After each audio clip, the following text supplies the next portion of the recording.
کہاں قاتل بدلتے ہیں، فقط چہرے بدلتے ہیں، عجب اپنا سفر ہے، فاصلے بھی ساتھ چلتے ہیں۔ بہت کم ظرف تھا جو محفلوں کو کر گیا ویراں، نہ پوچھو حال یاراں شام کو جب سائے ڈھلتے ہیں۔ وہ جس کی روشنی کچے گھروں تک بھی پہنچتی ہے، نہ وہ سورج نکلتا ہے، نہ اپنے دن بدلتے ہیں۔ یہ حبیب جالب کی ایک خوبصورت ترین نظم ہے جو کہ غریبوں، محکوموں، مظلوموں کے لیے کہی گئی ہے۔ اور آپ جانتے ہی ہوں گے کہ فیض احمد فیض ہوں، حبیب جالب ہوں، احمد فراز ہوں، یہ وہ شاعر ہیں جو کہ غریبوں کے حق میں بات کرتے ہیں۔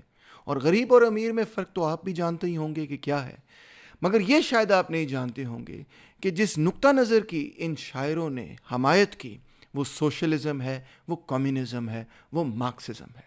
اور مارکسزم کو سمجھنے کے لیے یہ انتہائی ضروری ہے کہ ہم طبقے کی ڈیفینیشن کو سمجھیں۔ آخر کار طبقہ کیا ہوتا ہے، طبقاتی جدوجہد کیا ہوتی ہے۔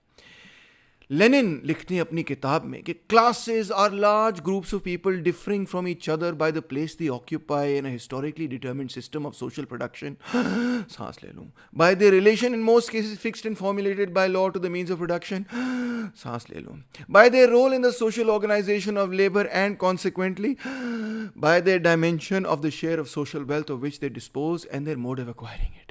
اف توبہ، اتنی لمبی کوٹیشن، اتنا لمبا جملہ، اس کو تو ایک جملے کو کئی جملوں میں توڑنا پڑے گا تاکہ ہم سمجھ سکیں کہ طبقہ کیا ہوتا ہے۔ اس ڈیفینیشن کو سمجھنے کی کوشش کریں اور ساتھ ہی ساتھ اردو میں بھی ترجمہ کریں گے تاکہ ہمیں کو بات تو سمجھ آئے کہ وہ کیا رہی ہے۔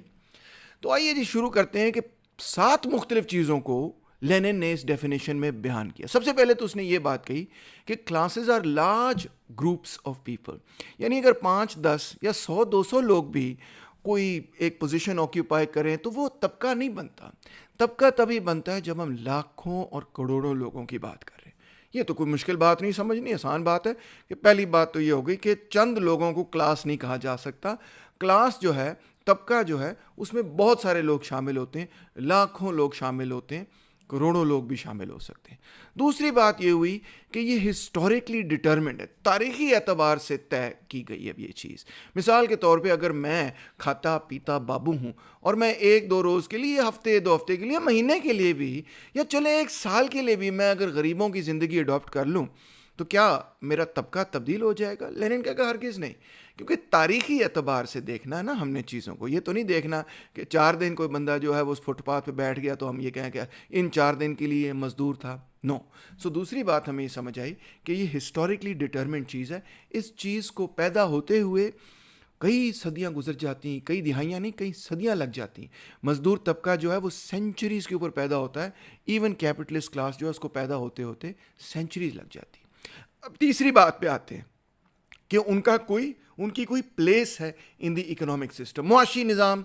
یہ بات تو آپ سمجھ سکتے ہیں، کوئی اس میں پیچیدہ بات نہیں ہے، ہر سوسائٹی کے اندر کوئی نہ کوئی معاشی نظام ہوتا ہے۔ تو اس معاشی نظام میں وہ کہاں پہ ہیں، کس پلیس پہ ہیں، کس پوزیشن پہ وہ کھڑے ہوئے، اس سے پتہ چلے گا کہ ان کا طبقہ کیا ہے۔ آیا کہ وہ اوپر والی پوزیشن پہ ہے، نیچے والی پوزیشن پہ، کدھر ہے آخر کار۔ اور پھر چوتھی بات یہ، by their relationship to the means of production. Means of production کا ترجمہ کرتے ہیں ذرائع پیداوار، یعنی وہ چیزیں جس سے آپ پیداوار کرتے ہیں۔ پیداوار کا ذریعہ کو کر دیا ذرائع پیداوار، یعنی مینز آف پروڈکشن۔ تو مینز آف پروڈکشن میں کیا چیزیں شامل ہیں؟ بھائی سب سے پہلے تو زمین شامل ہے۔ زمین کے بغیر ہم ایگریکلچر نہیں کر سکتے، ایگریکلچر کے بغیر ہم شہر نہیں بنا سکتے، ہم بڑے بڑے عمارتیں نہیں بنا سکتے، ہم بڑی بڑی ریاستیں نہیں بنا سکتے۔ تو زمین ایک چیز ہوگی۔ پھر زمین میں ہل چلانا ہے، اس کے لیے ہل، اور پھر ہل چلانے کے لیے ہمیں کوئی گائے بھینس وغیرہ چاہیے ہوگی، وہ بھی مینز آف پروڈکشن میں شامل ہوگی۔ کوئی ہتھوڑی وغیرہ چاہیے ہوگی، وہ ہل کو تیار کرنے کے لیے، وہ بھی اس میں شامل ہو جائے گی۔ ہتھوڑی سے ہی ہم آگے جا کے کوئی صنعت وغیرہ، انڈسٹری وغیرہ، کرافٹس وغیرہ بنا لیتے ہیں، اس میں بھی سارا جو خام مال بھی استعمال ہو رہا ہے اور جن چیزوں سے ہم کام کر رہے ہیں وہ بھی مینز آف پروڈکشن میں۔ آیا کہ مینز آف پروڈکشن میں 2 چیزیں شامل ہیں۔ نمبر 1 تو وہ خام مال جس پہ کام کیا جا رہا ہے، اور دوسرا وہ اوزار جن سے کام کیا جا رہا ہے۔ تو relationship to the means of production, ان سے تعلق کیا ہوا؟ اس کا مطلب یہ ہوا کہ آیا میرے پاس کوئی مینز آف پروڈکشن ہے یا نہیں؟ میں زمین کا مالک ہوں یا بیچارہ میں بے زمین ہوں؟ اگر میں زمین کا مالک ہوں تو کس شکل میں مالک ہوں؟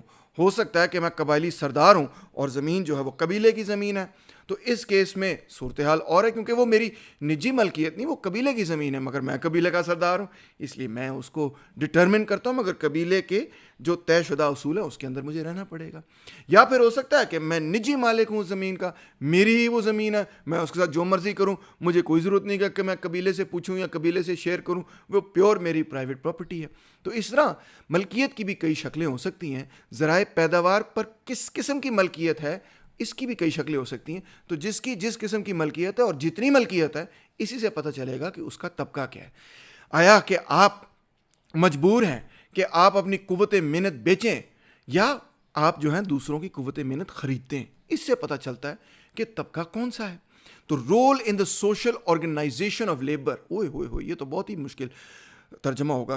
رول کا مطلب ہوا کردار، کہ آپ کا کیا کردار ہے سوشل آرگنائزیشن آف لیبر، کہ سماج کے اندر محنت کی جس طرح سے محنت کو منظم کیا ہوا ہے، جس طرح سے محنت کی تقسیم ہے، اس کے اندر آپ کا کیا کردار ہے۔ آیا کہ آپ خریدتے ہیں محنت کو، بیچتے ہیں محنت کو، کسی اور کی محنت کو اکٹھا کر کے کسی اور کو بیچتے ہیں، کیا کرتے ہیں آپ میں، اس کا کیا کردار ہے in the social organization of labour.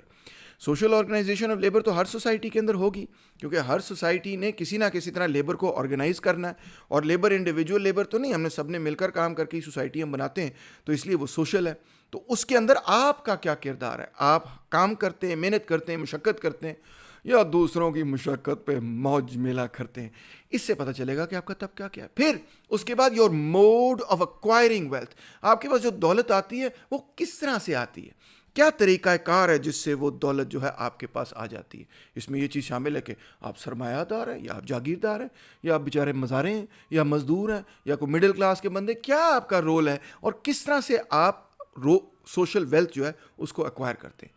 اور آخر میں ظاہری بات ہے your share of social wealth, کہ آپ کو کتنا حصہ سماج کی پیداوار میں سے ملتا ہے۔ آیا کہ آپ سڑکوں پر بھیک مانگ رہے ہیں کیونکہ آپ کے پاس بالکل نہ ہونے کے برابر کچھ ہے، آپ بھوکے مر رہے ہیں، یا پھر آپ عیش و عشرت کر رہے ہیں جیسے پاکستان کا حکمران طبقہ عیش و عشرت کرتا ہے۔ تو اس طرح ہمیں سمجھ آیا کہ طبقے کے اندر 7 مختلف چیزیں شامل ہیں جن کو ہم توڑ توڑ کے دیکھ سکتے ہیں۔ یہ تمام چیزیں ایک دوسرے کے ساتھ ظاہری بات ہے جڑی ہوئی ہیں، کوئی علیحدہ علیحدہ نہیں ہے۔